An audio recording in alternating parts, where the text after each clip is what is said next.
வணக்கம் நண்பர்களே. கரூர் பெருந்துயர சம்பவத்தில் நிறைய தகவல்கள் நமக்கு வந்து கொண்டு இருக்கிறது நம்ம சேனலுக்கு. அதில் சமீபத்தில் நான் பார்த்த ஒரு செய்தி, சிபிஐ விசாரணையில் காவல்துறை அதிகாரிகள், அதாவது கரூர் நகரை சேர்ந்த காவல்துறை அதிகாரிகள் சாட்சியம் அளித்தார்கள்.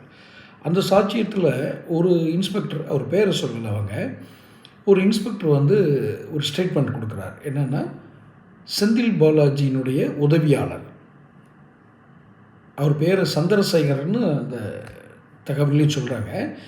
அவர்கிட்டேருந்து ஆம்புலன்ஸ் டிரைவருக்கெல்லாம் ஜிபே பண்ணியிருக்காங்க, ஒரு 10-15 ஆம்புலன்ஸுக்கு. அப்போது இந்த ஆம்புலன்ஸ் டிரைவருக்கெல்லாம் ஒரு அமைச்சர் செந்தில் பாலாஜியுடைய உதவியாளர் கணக்கில் இருந்து ஜிபே ஏன் போச்சு, ரெடி ஆயிருங்க அப்படின்றது தானே அர்த்தம். அப்போது ஒரு குறைந்தபட்சம் ஒரு 10-15 ஆம்புலன்ஸ் டிரைவருக்கு போயிருக்கிறதா ஒரு இன்ஸ்பெக்டர் சாட்சி சொல்லியிருக்கிறதா செய்தி நமக்கு.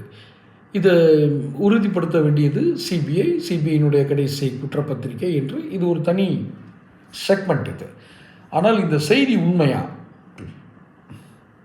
அவர் வேறு என்ன பர்பஸ்க்கும் கொடுத்தாரா, இல்லை ஏன் 15 ஆம்புலன்ஸுக்கு அவர் ஜிபே பண்ணார், யார், அமைச்சர் செந்தில் பாலாஜியுடைய உதவியாளர், தனிப்பட்ட உதவியாளர்?